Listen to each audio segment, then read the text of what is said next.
The first signs came from the Deep Space Monitoring Station in Antarctica. Dr. Amara Patel adjusted her telescopes for the third time that night, convinced she was seeing something impossible.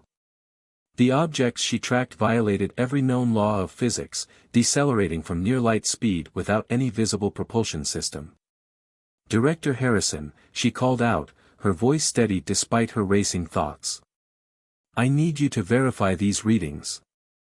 When James Harrison arrived at her station, his usual skepticism melted away.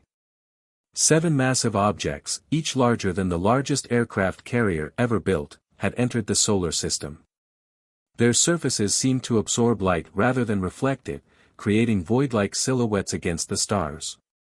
Within hours, every major space agency confirmed the sighting. Humanity had its first contact with an alien civilization, but any hope of peaceful communication died when the vessels took up strategic positions around Earth's atmosphere. The attack began without warning. Not with weapons of mass destruction or invasion forces, but with something far more insidious. The alien vessels began emitting complex energy patterns that interfered with Earth's atmospheric composition. Oxygen levels started dropping while toxic gases increased at an alarming rate.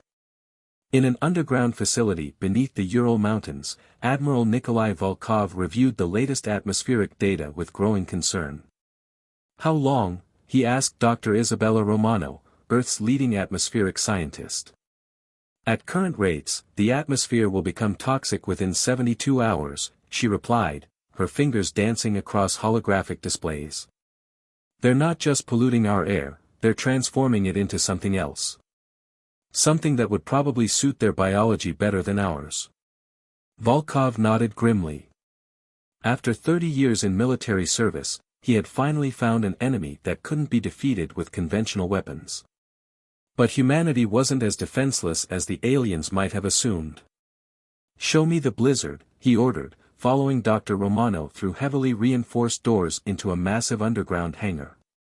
There, suspended in a cradle of advanced construction equipment, hung humanity's greatest secret and possibly its last hope.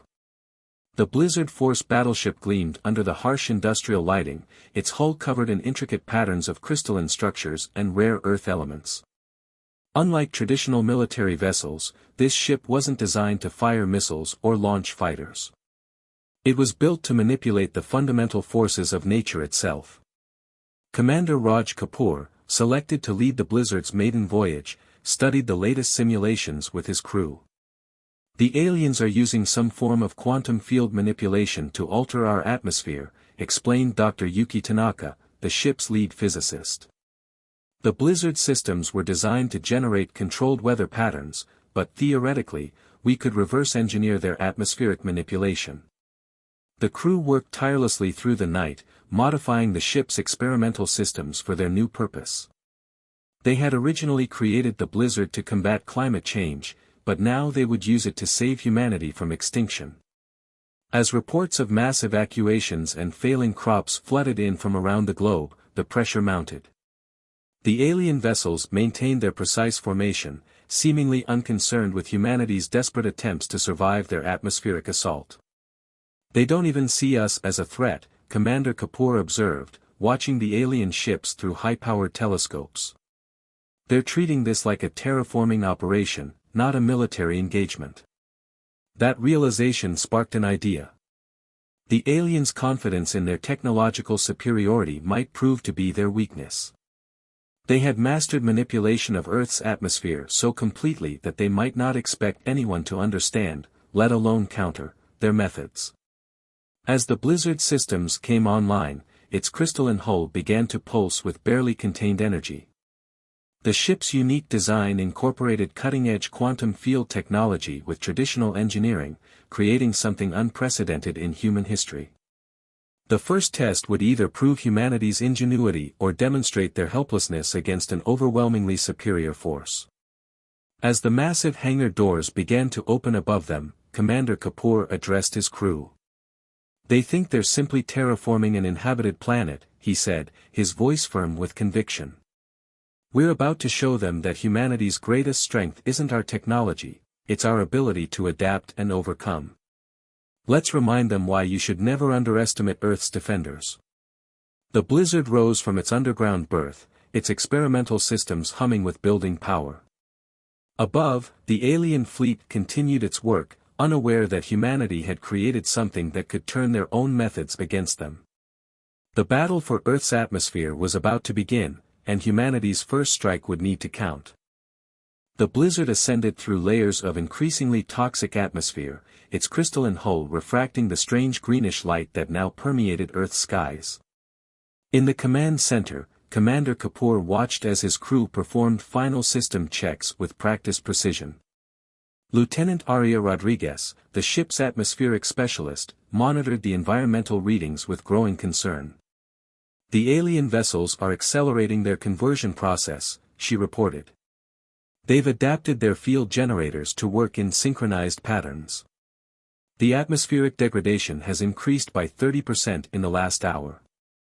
Dr. Tanaka emerged from the engineering bay, her usual calm demeanor showing signs of strain. The quantum field generators are operating at 90% capacity, but we're detecting unusual resonance patterns. The aliens aren't just changing our atmosphere, they're using Earth's own magnetic field to amplify their effects. This revelation sent ripples of both concern and excitement through the bridge crew. If the aliens could harness Earth's magnetic field, perhaps the blizzard could do the same.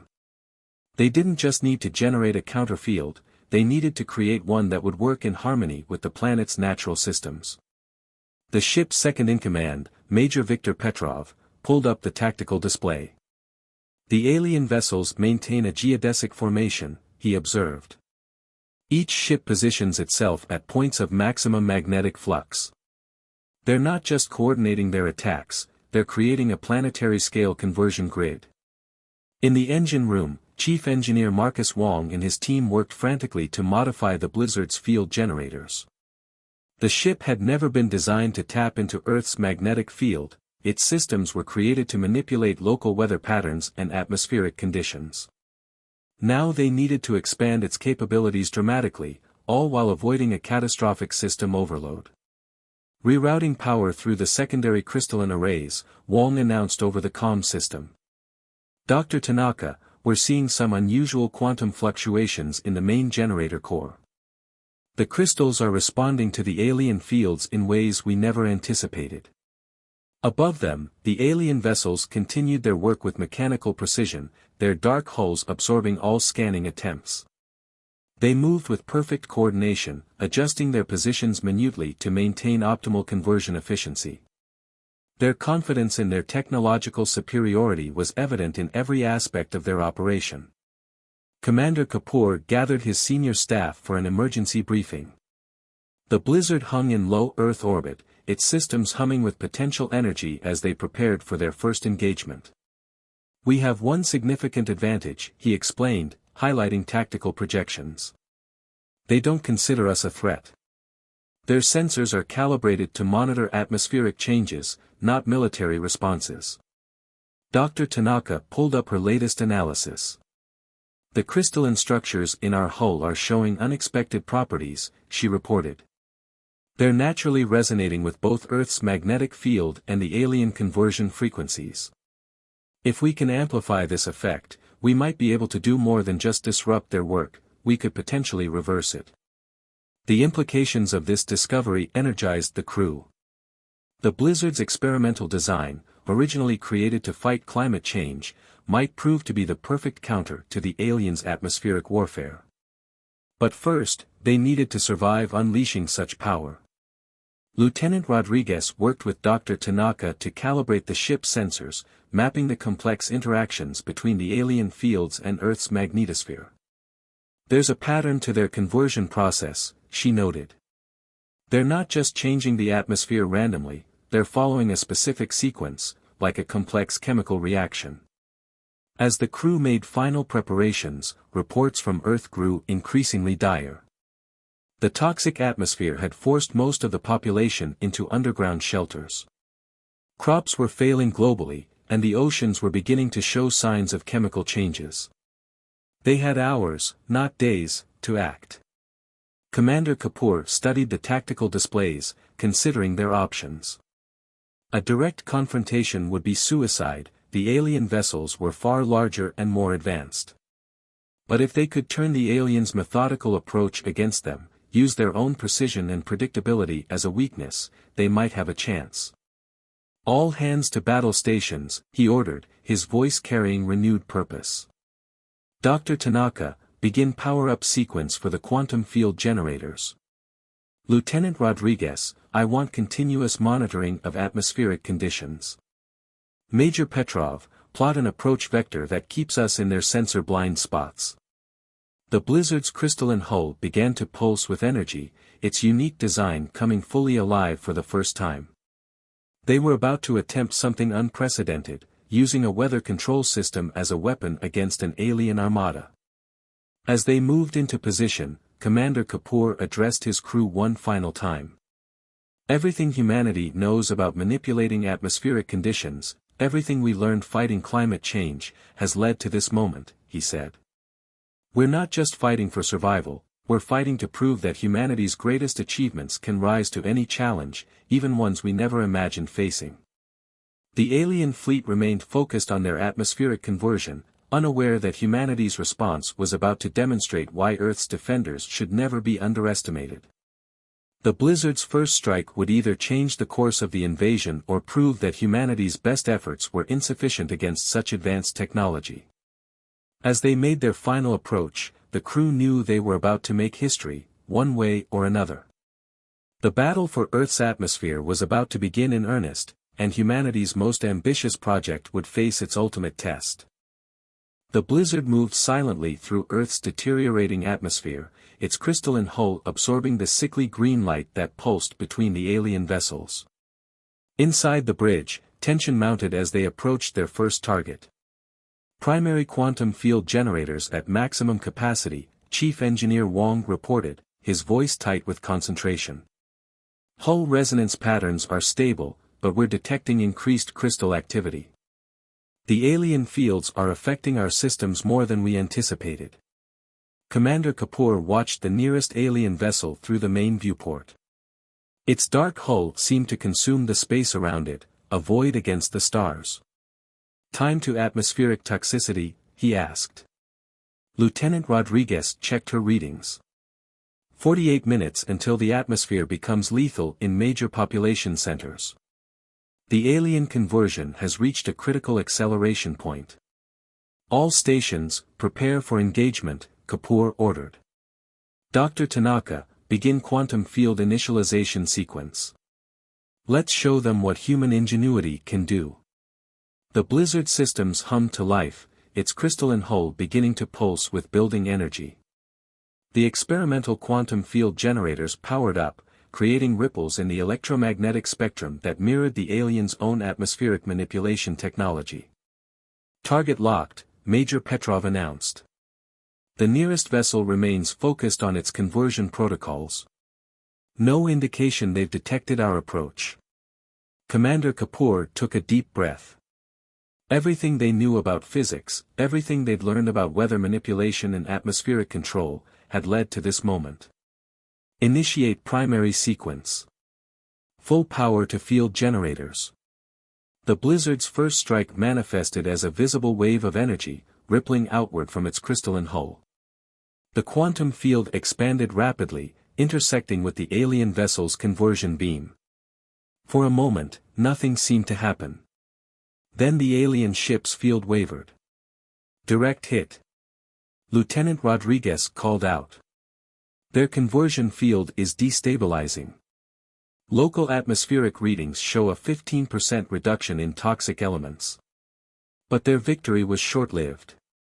The alien vessel's dark hull began to pulse with new patterns, its field generators adjusting to counter the Blizzard's attack.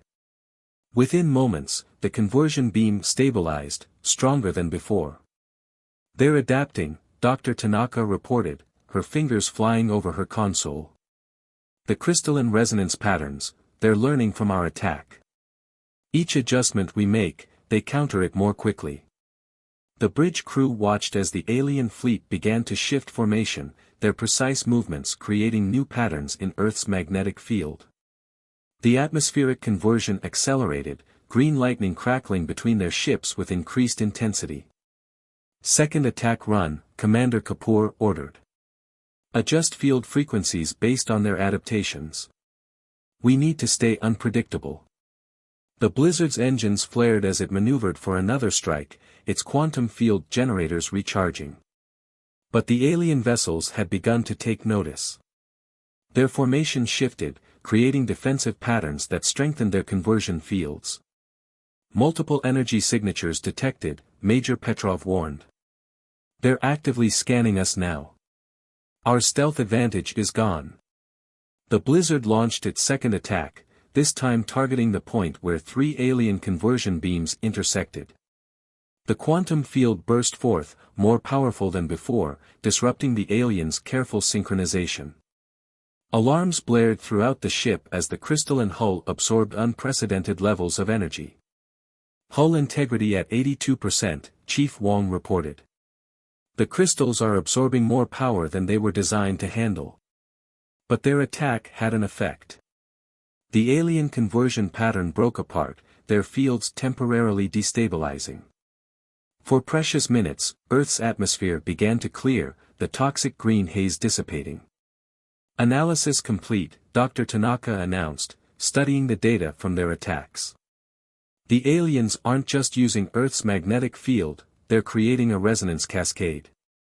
Each ship amplifies the other's effects. If we can disrupt their synchronization." A massive energy surge from the alien fleet interrupted her. Their ships had reformed their pattern, now focusing directly on the Blizzard. The vessel shuddered as alien energy fields battered against its crystalline hull. "Hull integrity dropping," Wong called out. "The crystals are approaching critical resonance." Commander Kapoor studied the tactical display, watching as the alien vessels coordinated their attack.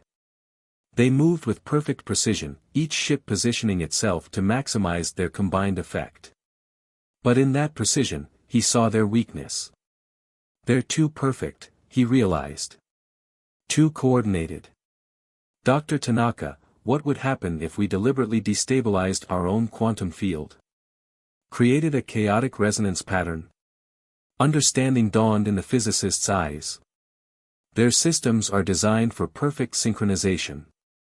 If we introduce enough chaos into their pattern." "Do it," Kapoor ordered. "Full power to the quantum field generators. Let's show them that sometimes the best weapon against perfect order is a little human chaos." The Blizzard's crystalline hull blazed with energy as they prepared for their most daring attack yet. They weren't just fighting against alien technology anymore, they were about to prove that humanity's greatest strength lay in its ability to embrace chaos and uncertainty. As they initiated their desperate gambit, the fate of Earth's atmosphere hung in the balance. The next few moments would determine whether humanity's innovative spirit could triumph over alien precision, or if their best efforts would prove insufficient against such advanced technology. The battle for Earth's atmosphere had entered its most critical phase, and the Blizzard was about to demonstrate why humanity's apparent weaknesses could become its greatest strengths. The Blizzard's crystalline hull pulsed with erratic energy as they implemented their desperate strategy. Instead of fighting against the alien fleet's perfect synchronization, they would introduce chaos into the system. "Quantum field generators operating beyond safety parameters," Chief Wong reported, his voice barely audible over the groaning of stressed systems. "The crystal lattice is becoming unstable." Commander Kapoor gripped his command chair as the ship shuddered under the strain. "How long until full field destabilization?" 3 minutes, Dr. Tanaka replied, her fingers dancing across multiple holographic displays. "But sir, there's something else. The crystals, they're not just destabilizing. They're creating new resonance patterns I've never seen before." The alien fleet maintained their precise formation, their dark hulls still absorbing all directed energy. But their perfect coordination began to falter as the Blizzard's chaotic quantum fields interfered with their synchronized patterns. Lieutenant Rodriguez's eyes widened as she studied her atmospheric readings. "The alien conversion process is showing signs of disruption. Their field synchronization is dropping by 2% every second. They can't adapt to what they can't predict, Major Petrov observed, watching the tactical display as the alien vessels struggled to maintain their formation. Their systems are designed for perfect efficiency, they have no protocols for handling chaos. The Blizzard's gambit was working, but at a terrible cost. The ship's crystalline hull began to crack under the strain of generating such unstable energy patterns. Warning alarms blared throughout the vessel as systems approached critical failure. Hull integrity at 45%. Wong shouted. We can't maintain this level of chaos much longer. But Commander Kapoor saw something in the sensor readings that gave him hope. Look at their formation, he pointed out. They're trying to compensate by becoming even more synchronized. They're making themselves more vulnerable. Dr. Tanaka gasped as she analyzed the data. The aliens are increasing power to their field generators, trying to overwhelm our chaos with pure force. But their rigid protocols are actually amplifying our destabilizing effect. The space around the blizzard warped with competing energy fields as humanity's chaotic innovation clashed with alien precision. Green lightning crackled between the vessels, but now it was unstable, erratic, breaking down the very atmospheric changes the aliens had worked so hard to create. Global atmospheric readings are stabilizing, Rodriguez reported excitedly. Oxygen levels are beginning to normalize in the upper atmosphere. But victory remained uncertain. The alien fleet, realizing their vulnerability, began to adjust their strategy. Their ships started moving in new patterns, attempting to isolate and neutralize the blizzard's influence. They're learning, Major Petrov warned. Breaking into smaller groups to minimize the impact of our chaos field. Commander Kapoor studied the tactical display, his mind racing. The aliens were adapting, but their adaptation still followed predictable patterns. They couldn't fully embrace chaos, it went against their very nature. Dr. Tanaka, he called out, can we modify our quantum field to create multiple chaotic nodes? Hit them with different patterns simultaneously? The physicist's eyes lit up with understanding. Yes. The crystal lattice is already generating harmonic resonances. If we can control those harmonics. Do it, Kapoor ordered. Chief Wong, reroute emergency power to the secondary crystal arrays. Lieutenant Rodriguez, I want continuous monitoring of atmospheric conditions. Major Petrov, plot an intercept course that puts us at the center of their new formation. The Blizzard systems groaned as they pushed them beyond their design limits. The crystalline hull now blazed with multiple colors, each section generating its own unique chaos pattern. They were no longer just disrupting the alien fleet's coordination, they were forcing them to fight on multiple fronts simultaneously. Multiple resonance patterns established, Dr. Tanaka announced. The aliens can't adapt to all of them at once. Their synchronization is failing across all vessels. The effect was immediate and dramatic. The alien ship's perfect formation dissolved as each vessel encountered different chaos patterns. Their atmospheric conversion technology, dependent on precise coordination, began to break down. Atmospheric toxicity levels dropping worldwide, Rodriguez reported triumphantly. The alien conversion process is reversing itself. But their victory came at a cost. The Blizzard's experimental systems were never designed for this kind of operation. The crystal lattice throughout the hull was beginning to shatter under the strain. Primary power grid failing, Wong called out. Crystal matrix integrity critical. We have minutes at most before total system failure. Commander Kapoor watched as their gambit played out on the tactical display. The alien fleet was in disarray, their perfect coordination shattered by human ingenuity. But the Blizzard was dying, its revolutionary technology burning itself out to save Earth. All hands, prepare for emergency protocols, he ordered. We've shown them our strength. Now we need to survive to fight another day. As the Blizzard systems approached critical failure, the crew knew they had achieved something unprecedented. They had proven that humanity's chaos could triumph over alien order, that imperfection and adaptability were strengths, not weaknesses. The battle for Earth's atmosphere had turned in humanity's favor, but the war was far from over. The alien fleet was wounded but not defeated, and the Blizzard's revolutionary technology had been pushed to its breaking point. The final confrontation would determine not just the fate of Earth's atmosphere, but the future of human innovation itself. The Blizzard hung in low Earth orbit, its once pristine crystalline hull now fractured and pulsing with unstable energy. Inside, the crew worked frantically to keep their dying systems operational for one final confrontation. Crystal matrix failure at 78%, Chief Wong reported grimly. We have maybe 10 minutes before complete system collapse.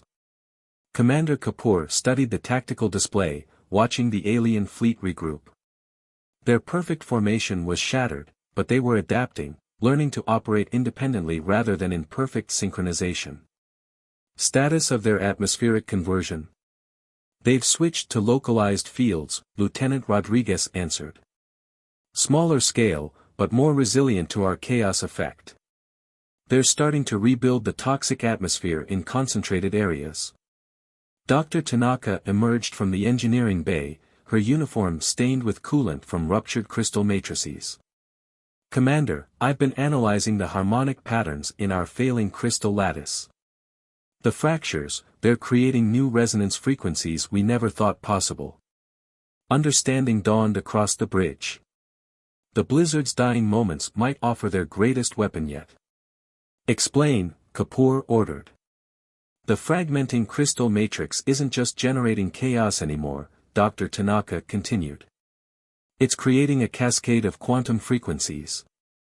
If we could harness that cascade, direct it through Earth's magnetic field, we could trigger a planetary-scale resonance, Major Petrov finished.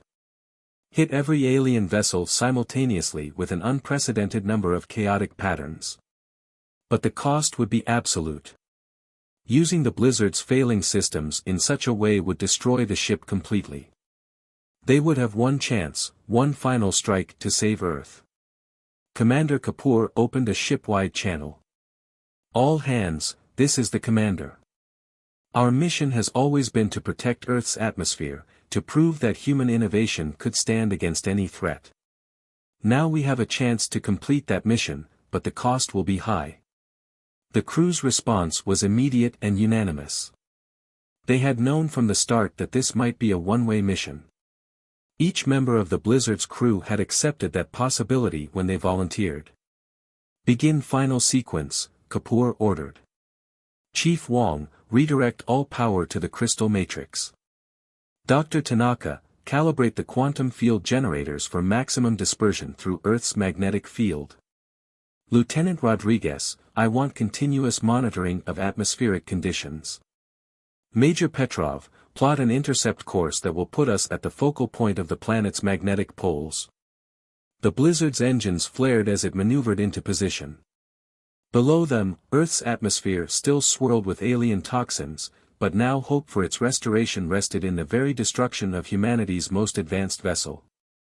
Alien fleet responding, Petrov reported. They're moving to intercept. Let them come, Kapoor replied. Their perfect coordination was their weakness. Now their individual responses will be their downfall. The alien vessels approached from multiple vectors, each operating independently, adapting their strategies to counter the Blizzard's previous attacks. But they couldn't prepare for what was coming. Crystal matrix reaching critical resonance, Wong announced. Total structural failure imminent. Now. Kapoor ordered. Initiate final sequence. The Blizzard's dying crystal lattice exploded with energy. Every fracture, every break in its structure became a conduit for chaos. The quantum cascade rushed outward, amplified by Earth's magnetic field, carrying with it humanity's defiance against extinction.